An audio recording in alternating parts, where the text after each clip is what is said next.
పవన్ కళ్యాణ్ గారు, పిఠాపురం పవన్ కళ్యాణ్ గారు, ఈ రెండూ కూడా చాలామందికి ఒక ఎమోషన్ కనెక్టివిటీ అయిపోయింది. ఇక్కడ ఏం జరిగినా సరే, పవన్ కళ్యాణ్ గారికి సంబంధించినటువంటి ఏ విషయం అయినా సరే, ముఖ్యంగా పిఠాపురంలో ఏం జరిగినా కూడా అది సెన్సేషన్గానే ఉంది. ముఖ్యంగా పవన్ కళ్యాణ్ గారి గురించి మనం చూసుకుంటే, ఆయన సినిమాలో మనకి పరిచయం అయినప్పటి నుంచి మొదలు పెడితే, ఆయన మొదటి సినిమా నుంచి ఇప్పుడు రాజకీయ రంగ ప్రవేశం చేసిన తర్వాత డిప్యూటీ సీఎంగా, పంచాయతీరాజ్ శాఖ మంత్రిగా, పిఠాపురం ఎమ్మెల్యేగా ఆయన దేశం కోసం మాత్రమే బ్రతుకుతున్నటువంటి ఒక మనిషిగా, మానవత్వం ఉన్నటువంటి ఒక వ్యక్తిగా మనకి కనిపిస్తూ ఉంటారు. ఆయన సినిమాల నుంచి ఆయన ఎన్నో సేవా కార్యక్రమాలు అక్కడి నుంచి మొదలుపెట్టి, అక్కడి నుంచే ఎంతోమందికి దానాలు ఇంకొకటి చేసుకుంటూ వచ్చినటువంటి వ్యక్తి.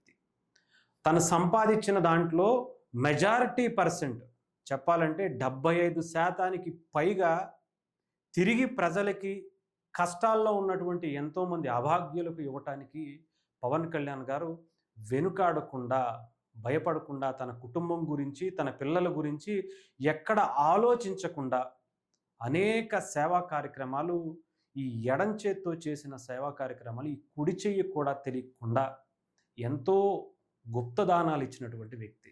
ఒకటి కాదు, రెండు కాదు, ఎప్పుడో మొదలుపెడితే ఆయన మొదటి సినిమా, దాంట్లో ఒక సినిమా తాలూకా డైలాగులో దేశం గురించి, దేశ భవిష్యత్తు గురించి, యువత భవిష్యత్తు గురించి, ఈ తెలుగు ప్రజల గురించి మాట్లాడే దాన్ని మొదలు పెడితే, అప్పట్లో ఆర్మీకి ఇచ్చినటువంటి డబ్బులు, ఆర్మీలో ఎంతోమంది సైనికుల కోసం ఇచ్చినటువంటి డబ్బుల నుంచి మొదలు పెడితే, ఇప్పటికీ ఎన్నో కార్యక్రమాలు చేసుకుంటానే ఉంటారు. కొన్ని వందల కోట్ల రూపాయలు పవన్ కళ్యాణ్ గారు చెప్పాలంటే 1000 కోట్లు కూడా దాటిపోయి ఉండొచ్చేమో.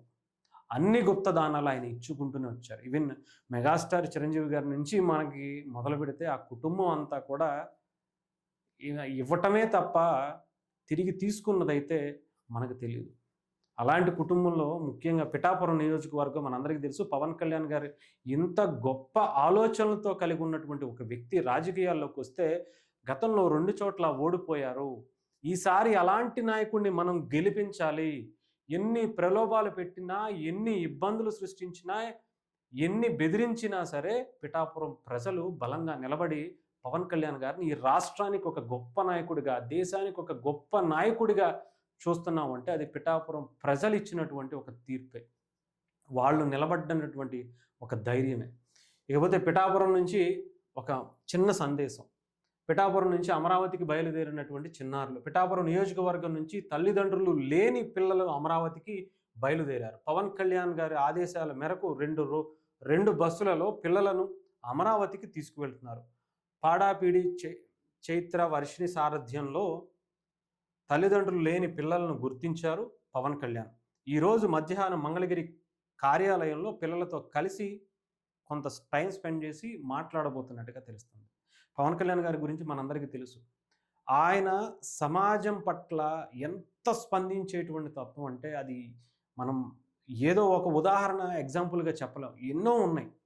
ఉద్దానం నుంచి మొదలు పెడితే ఇంకా అసలు అది చాలా చిన్నదని చెప్పాలి. ఏదో ఒక ఆవిడ అనాథాశ్రమం కోసం, అనాథాశ్రమంలో ఉన్నటువంటి ఎంతోమంది పిల్లలు, వృద్ధుల కోసం పవన్ కళ్యాణ్ గారి ఇంటి గేటు ముందు నుంచుంటే పిలిచి భోజనం పెట్టి డబ్బులు ఇచ్చి, ఇంకా నేను డబ్బులు పంపిస్తానమ్మా మీరు వెళ్ళి చూసుకోండి అనే దగ్గర సంఘటనల నుంచి ఇంకా ఎన్నో ఎంతోమందికి పెళ్ళిళ్ళకి, ఇంకా ఎన్నో హాస్పిటల్ ఖర్చులకి, ఇంకొకటి చెప్పలేనివి చాలా ఉన్నాయి. ఆఖరికి మొన్న మన పహల్గామ్కి సంబంధించినటువంటి టెర్రరిస్ట్ అటాక్లో జరిగిపోయినటువంటి మధుసూదన్ కుటుంబాన్ని కూడా నేను చదివిస్తానమ్మా అని చెప్పినటువంటి వ్యక్తి. పిఠాపురంలోనే కాదు, పిఠాపురంలో ఎవరు ఏం చదువుకుందాం అనుకున్నా, వాళ్ళకి ఎటువంటి ఆర్థిక ఇబ్బందులు ఉన్నా, ఆఖరికి ఆ అమ్మాయి డాక్టర్ చదువుకుందాం అనుకున్నా, ఇంజనీరింగ్ చదువుదాం అనుకున్నా, ఒక పిల్లాడు జాతీయ స్థాయిలో స్పోర్ట్స్లో రాణించాలనుకున్నా, ఆ స్కూల్కి సంబంధించినటువంటి ఒక ఎక్విప్మెంట్ కావాలన్నా, ఒక ల్యాబ్ కావాలన్నా, ఒక గ్రౌండ్ కావాలన్నా, ఒక స్కూల్ బిల్డింగ్ కావాలన్నా, పిఠాపురంలోనే కాదు, ఆఖరికి మైసూరావారిపల్లిలో కూడా అక్కడ ఉన్నటువంటి ఒక స్కూల్ గ్రౌండ్ని కూడా పవన్ కళ్యాణ్ గారు తన సొంత డబ్బులు పెట్టి, ఇప్పుడు నేను మీకు చెప్పిన అన్నీ కూడా కేవలం తన సొంత డబ్బులు పెట్టి వాళ్ళందరినీ అక్కున చేర్చుకుని చదివిస్తూ ఉన్నత స్థితికి తీసుకువెళ్తున్నటువంటి వ్యక్తి పవన్ కళ్యాణ్ గారు.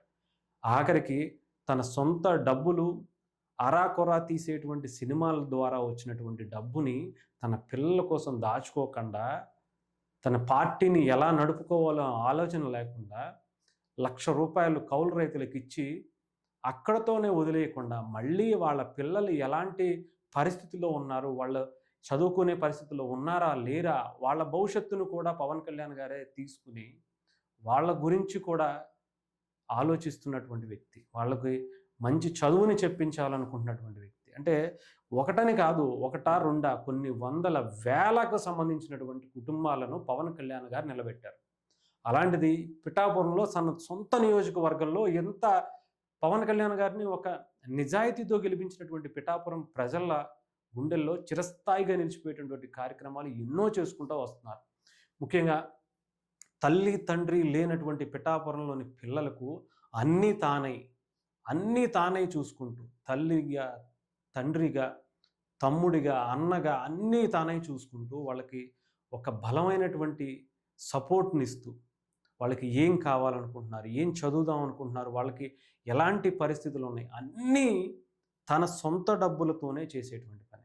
ఆఖరికి ప్రభుత్వానికి ఎక్కడ ఇబ్బంది పెట్టకుండా తన ఆఫీసు తనదే, ఏది పంచాయతీరాజ్ శాఖ మంత్రికి సంబంధించినటువంటి ఛాంబర్లు కానీ, వెహికల్స్ కానీ, ఇంకొకటి కానీ అన్నీ కూడా పవన్ కళ్యాణ్ గారు తన సొంత డబ్బులనే వాడుతున్నటువంటి ఏకైక మంత్రి, ఏకైక నాయకుడు ఈ దేశంలో.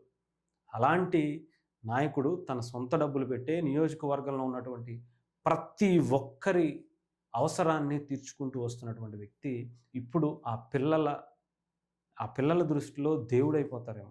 డెఫినెట్గా ఆయన దేవుడే అనుకోవాలి. అంత గొప్పగా ఆలోచించేటువంటి వ్యక్తి ఇప్పుడు ఆ పిల్లల గురించి ఆలోచించారంటే వాళ్ళ లైఫ్ సెటిల్ అయిపోద్ది. అందులో ఎటువంటి సందేహం లేదు. పవన్ కళ్యాణ్ గారు ఉన్నంత వరకు, ఉన్నా లేకపోయినా కూడా వాళ్ళ గురించి ఆలోచించి ఒక బలమైనటువంటి నిర్ణయం తీసుకుని దీర్ఘకాలిక అవసరాల కోసం వాళ్ళకి ఏం చెయ్యాలో అన్నీ కూడా చాలా సందర్భాల్లో, మీకు చాలామందికి తెలుసో తెలీదో, ఎంతోమందికి ప్రతి నెల శాలరీస్ వాళ్ళు అక్కడ పనిచేసిన వాళ్ళు కానీ కాకపోనివ్వండి, ఏదో ఒక టైంలో ఎక్కడో ఒకటి ఇబ్బంది పడుతున్నటువంటి టైంలో ఉన్న వాళ్ళకు కూడా పవన్ కళ్యాణ్ గారు చాలామందికి శాలరీస్ ఫిక్స్డ్గా వాళ్ళ దగ్గర పనిచేసేటువంటి స్టాఫ్కి ఎలా అయితే ఇస్తారో, కొంతమంది వ్యక్తులకి కూడా బయట ఉండేటువంటి వ్యక్తులకి, ఎంతోమంది ముసలి వాళ్ళకి, ఇంకొకరికి కూడా ఫిక్స్డ్గా అలాంటి శాలరీసే ప్రతి నెల వాళ్ళ అకౌంట్లో వేపిస్తున్నటువంటి వ్యక్తి. అంటే ఒక కుటుంబంలో ఒక కొడుకుగానో, ఒక బిడ్డగానో, ఇంకొక విధంగానో తను అన్ని హక్కున చేర్చుకుని అందరి గురించి ఆలోచించేటువంటి నాయకుడు. అలాంటిది ఈసారి ఈ పిల్లల దృష్టిలో కూడా నిజంగా ఆయన అన్నీ తానే చూసుకోవడం అనేది చాలా గొప్ప విషయం. అలాంటి గొప్ప నాయకుడు, గొప్ప ఆలోచనలు, నిజాయితీ గల వ్యక్తి మన ఆంధ్రప్రదేశ్కి, మన తెలుగు రాష్ట్రాలకి, మన భారతదేశానికి దొరకటం అనేదే మనం ఏదో జన్మలో చేసుకున్నటువంటి పుణ్యంగానే భావిస్తాను. ఎవడు ఏమనుకున్న పర్లా, ఆయన పొగుడుతున్నాను, ఇంకొకటి చేస్తున్నాను అనుకుంటే అలాంటి విషయాలు చెప్పాలి. 10 మందికి చెబితేనే తెలుస్తుంది. ఆయన ఇన్స్పైరింగ్గా తీసుకుని ఏ ఒక్కడైనా సరే తన పక్కింట్లో జరుగుతున్నటువంటి ఎవరికైనా ఇబ్బంది ఉన్నా సరే, రోడ్డు మీద కుక్కకి అన్నం పెట్టినా సరే, అది పవన్ కళ్యాణ్ గారిని స్ఫూర్తిగా తీసుకుని చేసినటువంటి కార్యక్రమంగా భావిస్తాను. అందుకే నేను ప్రతీదీ కూడా పవన్ కళ్యాణ్ గారికి సంబంధించినటువంటి దాన్ని, అది ఏమనుకున్నా కానీ ఆయన తప్పు చేయరు. ప్రాణం పోయినా కూడా ఆయన తప్పు చేయరు. అలా చేశారు అని మీరు అనిపిస్తే అది పవన్ కళ్యాణ్ గారే స్వయంగా బయటకు వచ్చి చెప్పేంత దమ్ము, ధైర్యం ఉన్నటువంటి వ్యక్తి పవన్ కళ్యాణ్ గారు. అలాంటి వ్యక్తికి సపోర్ట్గా నేను మాట్లాడుతున్నందుకు చాలా గర్వంగా చెప్తున్నా. సోకాళ్ళు జగన్మోహన్ రెడ్డి గారు తండ్రిని అడ్డం పెట్టుకునో, తాతలను అడ్డం పెట్టుకునో, కొన్ని అధికారాలను అడ్డం పెట్టుకుని ఇష్టం వచ్చినట్టు వేల కోట్లు సంపాదించినటువంటి వాళ్ళకే డబ్బా కొట్టుకుంటుంటే, ఒక నిజాయితీగా తన సొమ్ముని, సినిమాల ద్వారా వచ్చిన సొమ్ముని ప్రజల కోసం తృణప్రాయంగా అన్నీ వదులుకుని వస్తున్నటువంటి వ్యక్తి గురించి నేను మాట్లాడకపోతే ఎవరు మాట్లాడతారు? నాలాంటి వాళ్ళు ఎవరైనా సరే మాట్లాడటం తప్పే కాదు. ఇది ధర్మం కోసం పోరాటం చేస్తున్నటువంటి ఒక వ్యక్తి తాలూకా నిజాయితీ. ఆ నిజాయితీ కోసం నేను డెఫినెట్గా నిలబడతాను.